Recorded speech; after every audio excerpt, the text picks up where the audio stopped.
Hi, my name is Suji Pyun, and I am an education consultant. I help students throughout middle school to high school figure out their academic strengths, their weaknesses, pursue their passions, and help develop their academic plans and prepare them for their next chapter in higher ed. Wonderful. Thank you so much, Suji, for joining me on the podcast. I'm very happy to have you. And I think that, in order to be an education consultant, it must mean that you have quite vast experience and knowledge set to be able to like have that kind of like, guiding light for these students as they navigate their final year, like middle school, high school years going into college. And I'm very curious to hear more about that and also just kind of what really drives you as an educator, because it's a challenging profession, as many of my guests can attest. And yeah, and then also like your own unique background that you bring to it, in terms of your identity and in terms of like, your influences. So we'll get into that and more.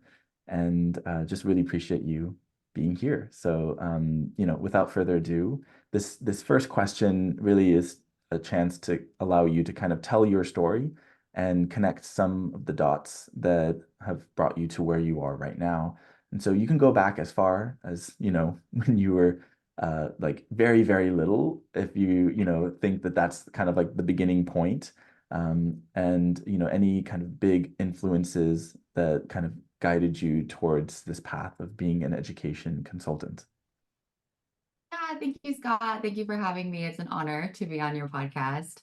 And yeah, great questions. So I guess growing up, my parents always instilled the value of just education, and it wasn't really to become quote unquote, smarter or excel academically, but it was more of education in a sense of having curiosity to understand the world and the communities we're part of and the bigger world we live in.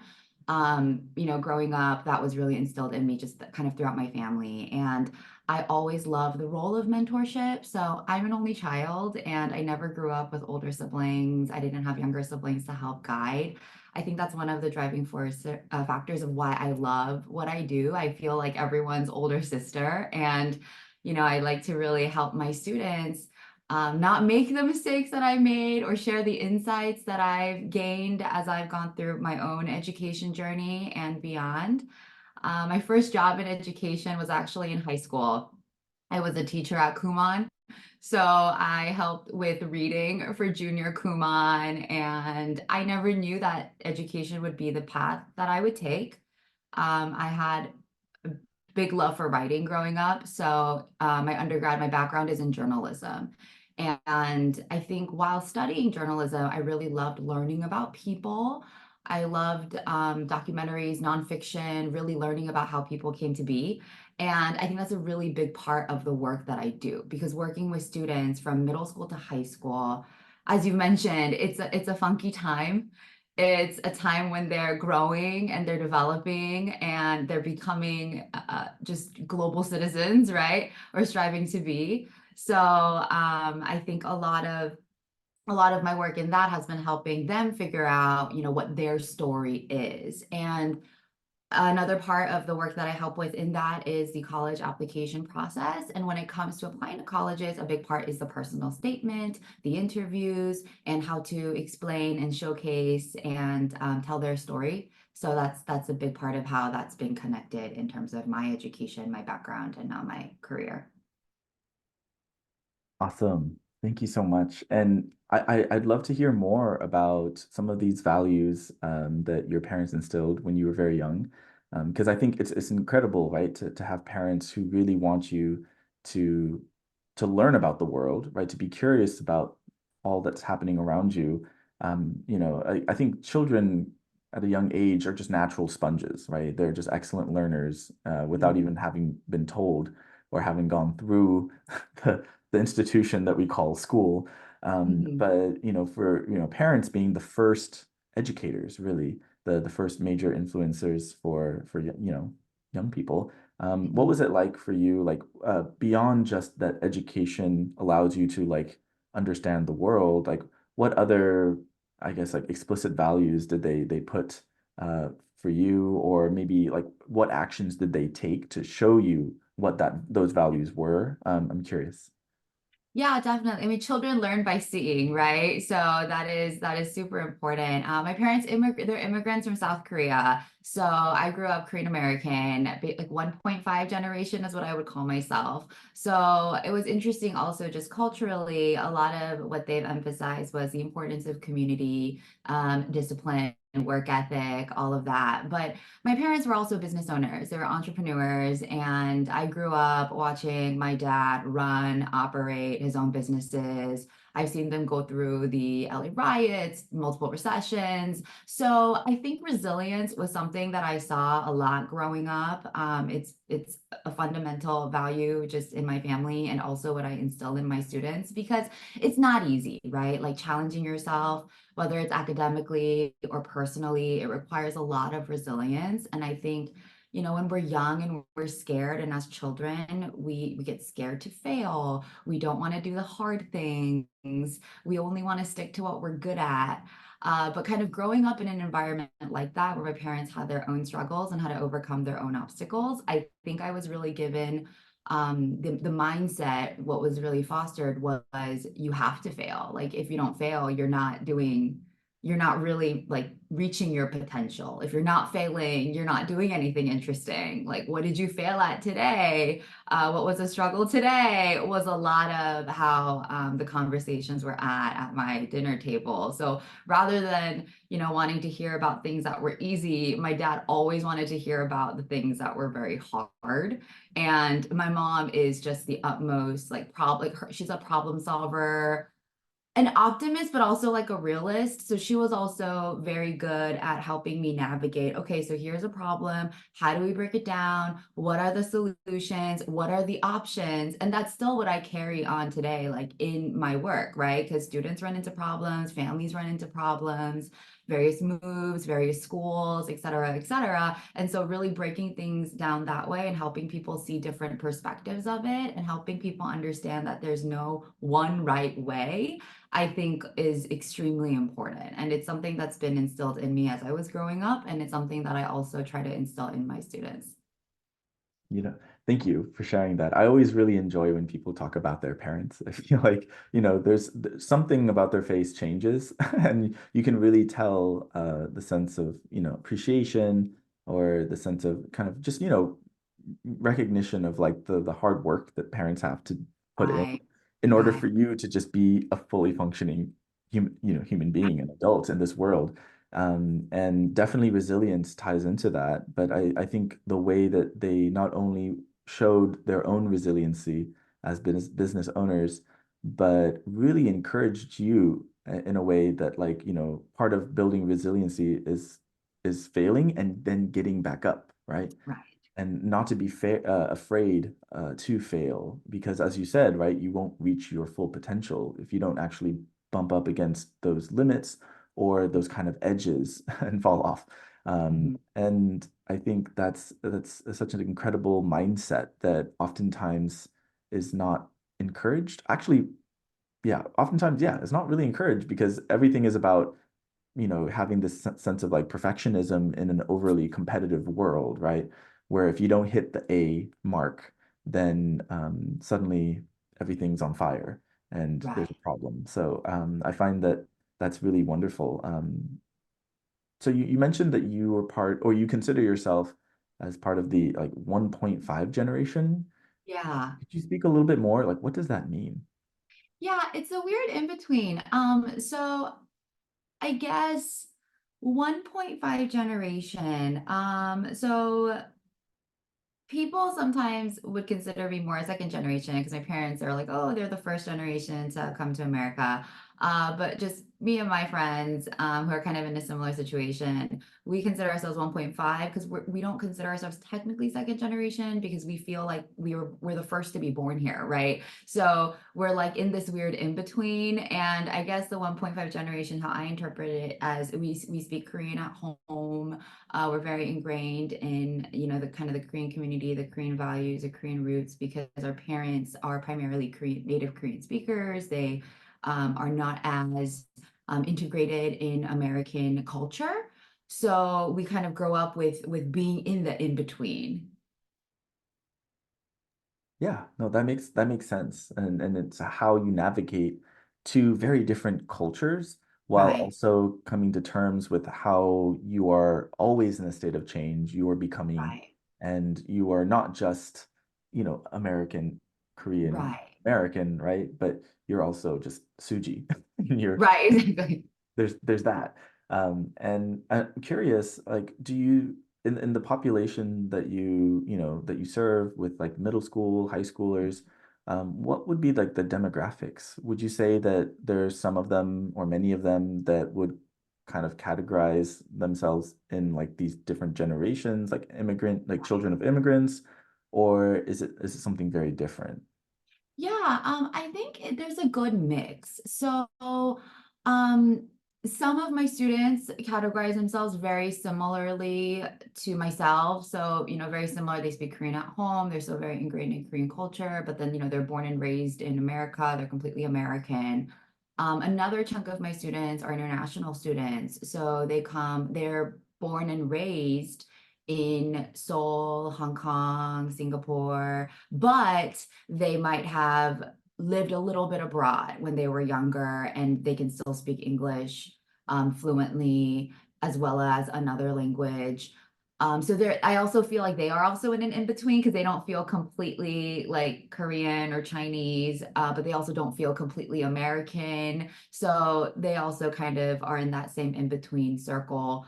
Um, I also have students, just are all around who are just more diverse. Like they're they're maybe like second, third, fourth generation, so they also come from a different upbringing. So I would say there's a good mix. Yeah, yeah. I mean, that sounds great. I think because having that diversity allows you to really tap into your own creativity, and then of course being observant to what their interests are, what their context is like. Because as you said, right, each one of these students has a story, and when it comes to the college application process, especially that statement of purpose or whatever essays are asked of them, they want to see some kind of anchoring, right? Albeit Right, through an extracurricular, through a particular hobby, right? An experience that they had. And that can be really tough, as again, you mentioned this, it's a very turbulent time in their lives. So like how do you like what are, I don't know, what's a strategy that you use to support them in like bringing out that story, knowing that they have such unique and different experiences, and also like when you think back on when you were their age trying to understand, yeah, 1.5 generation Korean American, what does life have in store for me? Why do I want to go into journalism? Like how did you get to that point, and then how does that affect the way that you guide students who are going through that same path? right, right. I guess it's hard. I think at that age, it is hard to figure out like who am I, right? And we are still constantly asking and answering that question. So it's a constant journey. But I think at that age, a lot of it comes down to, what are certain ideas that I'm passionate about, or what are certain problems that mean something to me is kind of where we start. Like, if for me, I was interested in writing, and I would kind of think about, okay, what is it about writing that I like? Oh, I like talking to new people. I like figuring out their background. I like trying to see what their story is like. So it's very similar to, when I work with students, for example, if they're interested in maybe medicine, a lot of our conversations would be like, okay, what is it about medicine? Do you like learning about the brain? Is it more like the body? Is it the movements? Is it like the more research part? Like, do you want to work with, diseases? So I would say a lot of it is actually really having conversations with my students and asking them a lot of questions. So I guess the start of how we work on college application essays is it's kind of like a therapy session. It would literally be a long Zoom, it would be a long coffee, it would be a long, conversation about anything and everything, right? And we start from family. I asked very similar questions to what you've asked me, like, okay, how did you get this value? How did you get into this? What did your parents teach you about this? And then it goes into school. What do you like about, this? And what are some subjects you love? What are some subjects you hate and why? And then we'd go into extracurriculars and, maybe what was the hardest game you had to play, or what was the most enjoyable experience you've had on a team. And so it'd really just be having them share the stories in their life. And, my role would be figuring out what stories it really enjoy telling me, right? So the stuff that I catch is like, oh, their face lights up when they mention this, or okay, I know that this coach had a really big influence, or it sounds like, this sibling is really, they're very close bond, right? So it's kind of catching those and having them delve deeper into it, because the students have so many stories, they just don't know what is very like fundamental or important to their growing, right? They don't know what it is that they want to highlight, but they all have so many experiences. Yeah, no, that's so true. And this conversation about college essays is getting me thinking about what I wrote for my college essay when I was in, those shoes. And I recall I was the kind of student that felt like I'm like just jack of all trades, just Mm, I'm good at many things, but I would never say I'm passionate about any one particular thing. And I struggled really trying to understand like, yeah, what would I feel like worthwhile in putting down as like my story to mm, define me? And right. I think it's that issue that all adolescents have, and also a lot of adults still have, of like validating something that is kind of more like ingrained within you. Mhm. Um, and and I don't know if it's like what if it's similar to you, but like when I think about like I my essay was about like my fear of the ocean. Oh. And it talked about, yeah, resiliency by going to a summer program that was called Junior Lifeguards, and Oh. how it really became this, it was at first just me seemingly kind of confronting the ocean, but actually it was like my mom pushing me, and then it was Mm, me creating friendships, and it was mm, then 9 consecutive summers. And like it was not an overnight thing. And even at the end of that, it's not to say that I have completely vanquished like all, fear and worry of it. But actually what remained is like respect of like kind of right. going through those experiences, and with, the highs, the lows, the ebb and flow, yeah, right? Right, right. And I look back and still feel like, wow, there's certain things that still being true to it, but it like I don't know, like how do you get the timing right when you have like a calendar for college admissions, and then they're kind of racking their brain and they're kind of like indecisive, and like do you ever feel yourself like having to like expedite the process, or like Oh yeah, things out yeah. and you're like, let's go with this, like you have too many. Exactly. Yeah. Exactly. Yeah. And I wish, what that's one of the things, right? I wish that there were more opportunities for students to practice introspection throughout their education. Mm, That's one thing that I am kind of passionate about, because I'm kind of like, yeah, I think this is so important, but the real only time that they have, right, in their academic careers from middle school to high school is the time where they're writing applications. And so I think the introspection is also a practice. mm, So, if I'm able to work with a student for longer, that's a key factor. Like every time they do an activity, I have them write reflections for me. And I think that's something that anyone can practice, right? Like anytime, maybe after a season of a sport, write how the season went, right? It's basically journaling. So I tell my students, keep a journal of that, keep a journal of that, keep a journal of that. And then by the time applications, come around, you have a collection of all the highs and lows and all of the memories that you've kind of put somewhere. And now you can think about how to filter it. That's the ideal timeline, but I understand that that's not for, like, it doesn't happen naturally like that for everyone, right? So, um, for students who work on a shorter timeline, it is tougher because I feel like we have to constantly draw out more and more, and there's not enough time. But they all start with a questionnaire that basically asks them some of the key questions, and just kind of going back and forth, discussing that and editing that, and having them draw out certain stories. So, part of my expertise would be also helping them figure out what stories would showcase, what they're trying to tell in the best way possible. So that's kind of where I would help expedite and like, okay, this story sounds good. Let's kind of maybe work on that and see where it goes. Now, I've had some situations where I've done that and then it doesn't come out as well as we'd hoped, or there's like no takeaway. So then we have to kind of change up the story or kind of work on something else. So, that does come last minute as well. So I think that's when it gets a little bit stressful with the deadlines rolling around. Yeah. Yeah, no, this is part of it, and I love what you said about the importance of having this good habit of Right. introspection.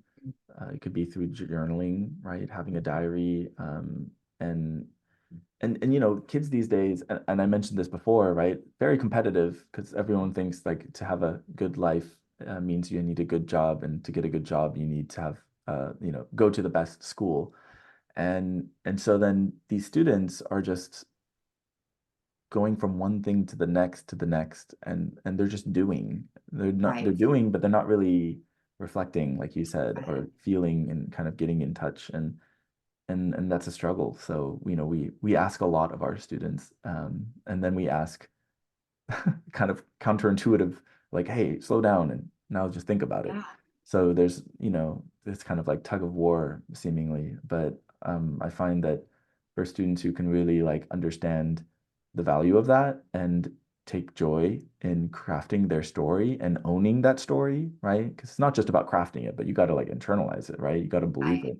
And then, Right. yeah, and then hopefully that's the spark that continues to grow into college and beyond, because that's such an important story. I mean, an important skill to be able to tell one story, because that story is always changing, right? Right. So, going back to your story, I'd love to hear a little bit more about,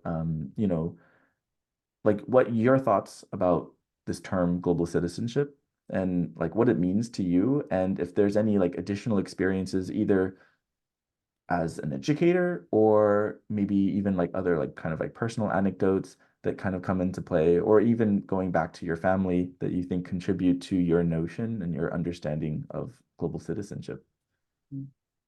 Yeah, global citizenship. I see that phrase so much. It's in all the college, it's in all the mission statements, right? For schools and higher ed, even missions and values for companies, right? So global citizenship is such an important term.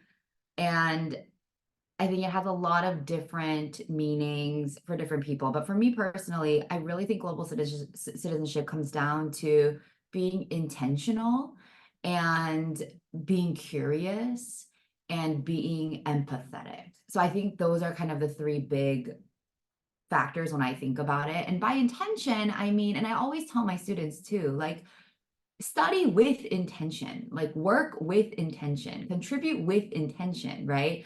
As you mentioned, it's really easy to go through the motions and kind of go through things like, yeah, okay, this is, I have an exam coming up. Let me just like go through the motions and do the studying and whatnot, whatnot. But are you really absorbing? Are you really learning? Are you really able to understand the material and like share it with a classmate or go home and explain it to someone at home, right? But learning with intention kind of comes in that sense. And then and that also seeps into living with intention, right? Because now the next thing is if you contribute to your community, nowadays students have access to so many things, right? There's lots of volunteer activities, there's lots of jobs, internships, et cetera, et cetera. But to do it with intention is also a different meaning, right? Like, do you know why you're doing what you're doing? Do you care about it to an extent where you see how it can maybe solve a problem or address an issue? And that all comes with, acting with that intent. And I think when it comes to being a global citizen, it's the same exact thing. We all live in our small communities. It's not like, travel and all that is accessible to everyone all the time, right? However, we have a lot of other resources that can maybe get us more connected to different cultures, whether that's through, reading, whether that's through, YouTube, TikTok, right? All these different mediums that, we can use, or even just talking to people from different backgrounds or talking to people who've had different lives or even like different age groups as you're kind of going through your own communities. Um, and then another big part of it is empathizing. I think right now, and just as, we become even more intertwined in this global landscape, understanding how to communicate across different cultures is becoming essential. And I tell that to all my students as they go off to college because they're the next generation, right? And overcoming those barriers are just going to be even more important in whatever field. So, it's not that you have to be working in international relations or, being in global politics to have that be important. That's also very, very important in whatever field that you're in, because you'll meet people from different walks of life, and to connect with them and understand their story and also share your story becomes pivotal in any line of work, and also in helping them grow as people and figure out the next journey. And that's where empathy comes to play too, right? Because you have to really understand and want to intentionally listen and have that curiosity for the world. So I think global citizenship is extremely important. And nowadays, even more so as students encounter a global landscape. Yeah, wow, thank you so much. I really appreciate that answer, and I felt like it was, you said it so well. Like you just kind of packaged it all together. And I wanted to make a few comments because I really was struck by how you really emphasized the intentionality by which you study or you work, and then eventually just kind of live, right? How you just navigate and walk around and interact with people. So often, right, we just see people going through the motions, and there's this, call to like really being present in such a chaotic and frenetic world where anxieties abound, uncertainties are certainly, all around us. But it's how we carry ourselves. And I think that's the kind of like mindset and attitude of a global citizen that you're speaking about by being intentional. And then the curiosity piece really speaks to the understanding of those stories that are around and wanting to then, actually connect with those people, right? To value those stories, to uplift stories, and to yeah, just share in that. So I really resonate with the way that you articulated it. And I'm sure that, as you're really encouraging, well, I don't know, is this the case when you're interacting with your students and guiding them? Do they ever ask you for like, well, you're trying to have me be introspective and you're trying to like have me figure out my story. What's your story? Do they ever kind of throw the questions back at you? Like, how do you respond? And in that response, do you think like the story that you share or the aspects of your story that you share with them include elements of what you just said, like that tie to global citizenship? Yeah, definitely. Yeah, they do ask me, right? So they're like, well, are you doing all these things? And do you live like that? And then I bust out my journals, I bust out my goal planning sheets, I bust out all the stuff that I've been working on. So I do think a lot of it is that, as educators, we are mentors and we are models for our students, right? And I do think it's really important to live what I teach. And so, if I love to share that with my students. I also love to go on different types of adventures with my students if opportunities permit. Like, if my students are having trouble finding what their intention is in the community, I'll suggest a lot of different activities. You might try it together, right? So I do really try to live by that. I think it's very, very important. And if opportunities do come to share my story, I always, let them know my background and why I'm doing the work that I do. And a lot of them ask me like, why is college important? Do I have to go and, pursue education? But I want to do this and I want to do that. And, we'll have a lot of conversations. So, I think a lot of my philosophy is there's no one answer, right? And my students know that as well. I always preface it as like, I'm not trying to force them to take a certain path or do a certain activity. There's a lot of conversation going on. And I think what's really important is for students to have intention and to have ownership. It also comes with them, like you said, owning their own story, right? Like them also figuring things out and understanding, oh, this is maybe something that I want to do, or this is something that I might have some interest in. So a big part of also fostering that intent is giving them agency and allowing them to have, their own opinions, even if they're very different from mine, and being able to kind of navigate that and, find maybe some middle ground or have that lead to another conversation about maybe something else that we can pursue. So there's a lot of that going on. So I think my students understand that I'm very open to that, and there's a lot of negotiation going on. Yeah, no, I appreciate the transparency and you're so frank about it because yeah, you're like, hey, I'm asking you to reflect and to think about your story and I'm just as engaged in my own. And I think for students to really be inspired to to do the work, they want to know that the person who's tasked with guiding them is also just as like engaged and working hard. So it really comes back to the teacher, right? And just kind of the attitude that they bring just as a human being, not just as a professional. And there's so many nuances that I mean, it's nearly impossible for us to untangle all of that and understand what actually is happening in that interaction between student to teacher, other than just the intention that we have of like wanting them, like what's best for them, and to kind of push them, nudge them in a direction that, yeah, would be most conducive for their own happiness, for their success. Um, so I wanted to ask this question because, again, we're talking about applications, helping them craft their story. Not too long ago, you had to do this process to even get into this program, this Yes. master's program at Harvard of all places. And Mhm. so I'm sure, you probably had a moment where you could probably say like, oh yeah, I'm I'm writing my own story and I'm putting an application myself. Um, what was that like for you? And how does that also, like, if you're feeling comfortable sharing, how does that reflect kind of like these future ambitions of yours to as an education consultant, as someone who, works with the middle school, high school populations, and kind of looking into higher ed, like what's kind of on the horizon for you? So like how was that story reflected in your application, or what was that process like? What was the Right, application itself, like the story? And then can you tell us a little bit more about what's to come? right. Yeah, it was a process. I had forgotten.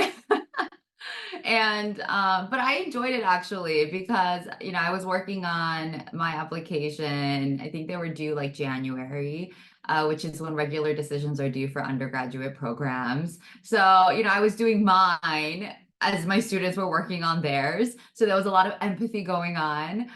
I actually had a really fun time doing it because it's been a while since I did my own undergrad applications, and it was way before I was in this profession, right? But now kind of having, done this for several years and going through the process, I felt like the application and that personal statement was one of the first times that I could write my own story in education, right? The journey that I took within education.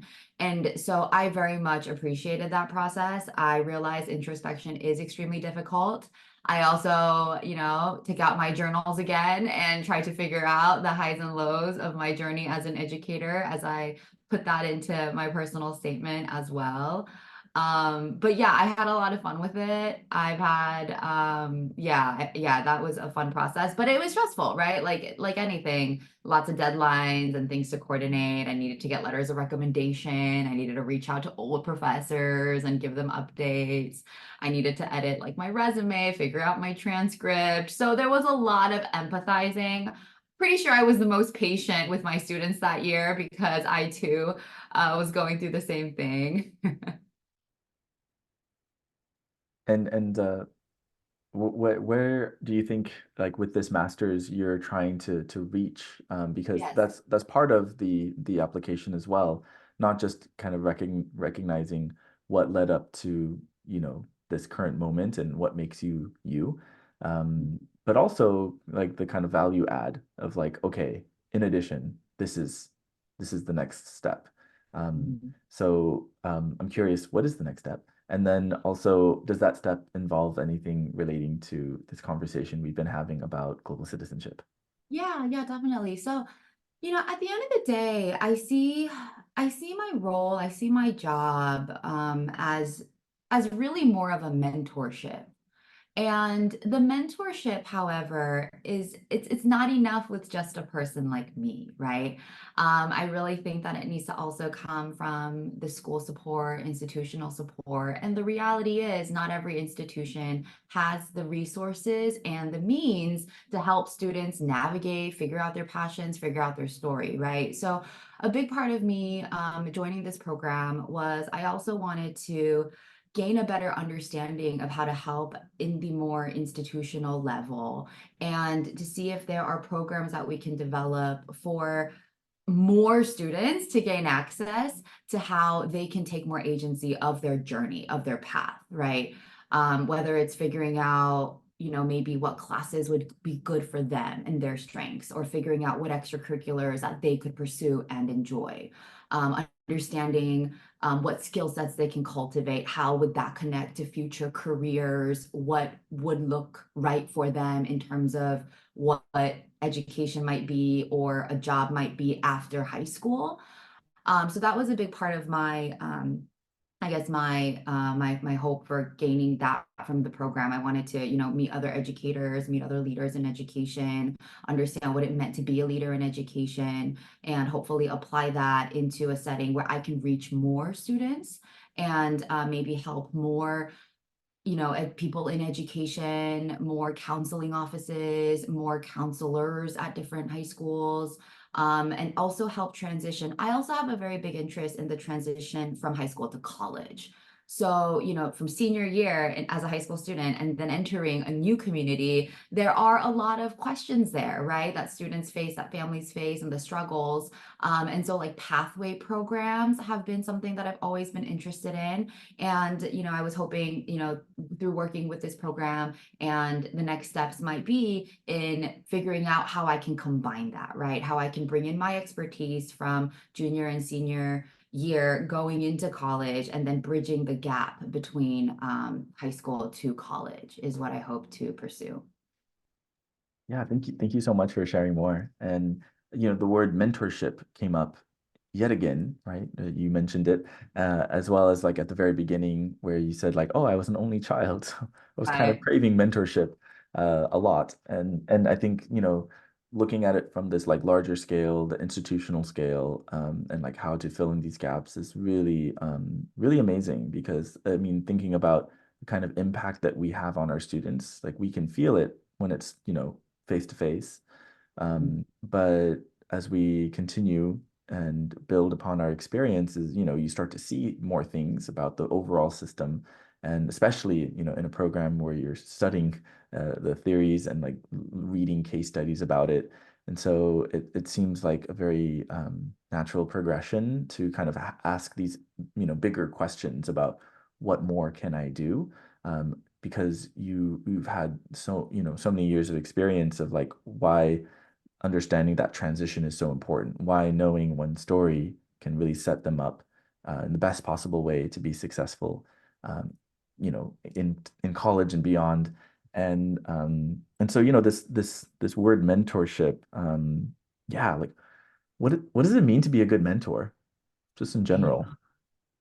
Yeah, I mean, and that is hard, right? And I feel like, but I also think that relates to global citizenship in a way where, okay, so what it means to be a good mentor? A mentor, I guess I see it as they're a safe space.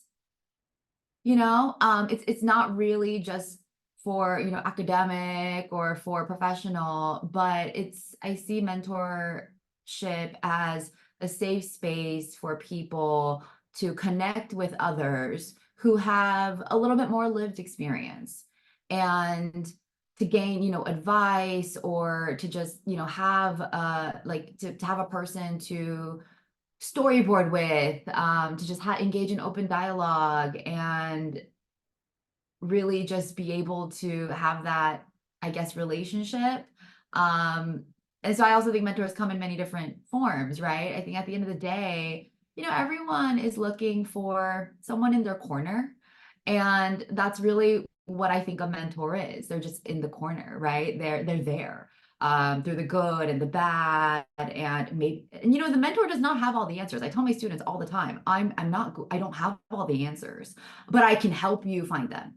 I can help you figure out, we can do this together, right? And I think that that's what it is. It's understanding that there's someone with you to go through the highs and the lows should you need that support. I love that. That was an excellent response to the question of like, what is a mentor and who can be a mentor? Yeah, the safety side of it, of like just that, sense of trust. I love open dialogue. That's also great. That kind of exchange, and that sense of like what will come from this, this conversation. It can lead to new insights. Yeah, of course, mentors don't know the answers to everything, and that's okay because, that's what would what fun would life be if you just always had the answers always like in front of you. So I think also that's another mindset that needs to be put into practice. So would you say that like, mm, aside from your parents, whom I'm just gonna assume were mentor figures, right? The way you spoke about them. But was there anyone else, maybe during your own application process when you were an undergrad or after undergrad when you were, starting your work at Kumon? Which, by the way, when I was younger, I did Kumon. That's a whole other story. But yes, as a teacher, and then now, working, with juniors, seniors, and then the college application process. Like, who would you say like cite as like a mentor figure, and why? I mean, perhaps for the same reasons you just stated, but any like particular story that's attached to that? I think growing up, I had the reason why I love the humanities so much is I think I've just had one, like the most amazing English teachers. And it didn't matter. I moved quite a bit growing up. So I was in like a couple elementary schools, a couple middle schools, but it didn't matter where I was. I just always had the best humanities teachers who provided a safe space for me, right? Because a lot of times I think when it comes to English and the humanities, there's no like right answer, like math maybe. So there's a little bit more of like, oh, did I analyze this correctly? Or I don't know. But I just remember my English teachers always being like, express what you think this means. There's no right or wrong. We're here to embrace all ideas. Let's have a discussion. That's really what fostered my love for like humanities, English, all of that. So I just, even to this day, there are several English teachers that have really inspired me. And they are who I think about when I build out my own curriculum, or when I teach, essay writing, or when I teach reading analysis. I always kind of look back to how they taught me, because for me, that was the most enriching experience. I've had wonderful professors as well who've always like challenged me. So my journalism professors, they were working in the real world. So they would bring like, real world situations and practices and really have us apply that in their space. Um, I've also had wonderful colleagues that I've worked with who have, they work in education, they also do their own businesses, a few work in different fields, but they also serve as mentors in their own communities, whether that's mentoring, different people, like the younger, like new hires at their company, or whether that's, mentoring within the community through their own volunteering or service organizations. So I think they've also helped me to see what mentorship really looks like and can be. Yeah, so there are many different types of people, but Yeah, the phrase that comes to mind for what you just shared is that, you teach the way that you were taught. And so right. having all of these wonderful references, I mean, like as you said, like these incredible English teachers, and really resonating with what they were saying and just who they were, what they embodied, and then wanting to pass that forward, and engage with your current students in that same kind of way, hoping that maybe down the line they'll maybe they're already saying it because they just love you so much. They're like, oh, Suji's the best. Like, we, but I've also experienced where they don't say it, and then years later, then they come back and they're like, yeah, I liked your class, and I'm like, oh, what? Right, I had right. no idea. Or they would say it with such emotion, and I'm like, wow, like I, to be honest with you, I didn't know what I was doing. Like because we're work in progress. Right. But yeah, I appreciate that, and I think that's wonderful. More credit should be given to teachers, especially like young, like what do we say, for like younger learners, like in elementary school, like really formative years, like kindergarten as well, preschool. But yeah, that's where a lot of seeds are planted. That's for sure. Mhm. Um, Great. Well, I wanted to ask one more question because we are kind of coming up on our time, and it's been a lovely conversation, Suji. So thank you so much. And this last question is kind of thinking about what we've discussed in this conversation about global citizenship, about stories and mentorship and college admissions and what have you. Is there any kind of book or movie recommendation that you'd like to share with the listeners? And yeah, and it could either tie directly in with global citizenship, or it could just be something that you just really like and you go back to. So, any suggestions? Yeah, so I would like to recommend The Little Prince. And I feel like that book always brings me back to childlike curiosity and that innocence, and how important it is to see the world like that in order to foster global citizenship as well, right? So yeah, that's a book that I really enjoy. It's one of my favorite books. I go back to it time and time again. I recommend it to just everyone around me, especially my students. And it's a short read, it's a really fast read. It's very simple, but at the end of the day, the takeaway, it is so simple, but it's so important, right? Because to approach everything with that kind-hearted nature, with the, childlike curiosity, with the innocence, and to have all the wonderings and the imagination, I really think that is fundamental for becoming a global citizen. Amazing. Yes, The Little Prince is a global citizen. Maybe Exactly. maybe you could write a story called The Little Global Citizen. Exactly. Book idea right there. Just saying. But yeah, thank you so much for that recommendation. And yeah, very, very famous book. But it's been a while since I've read it myself, so I might have to revisit it. But yeah, this conversation has been so wonderful. Again, thank you so much, Suji, for sharing your story and being very candid with your educator journey and the work that you're doing right now with your students. They're very fortunate, very lucky to have you. And I'm very excited to see what the future holds as you scale that impact and look for ways to fill gaps within the overarching systems. And I can't wait to see what that is. So I wanted to give the last word to you. If there's any final thoughts or just kind of like a sign off from this conversation, just anything at all. Yeah, I had such an enjoyable time as well, and a very reflective time for me too. So I very much appreciate that.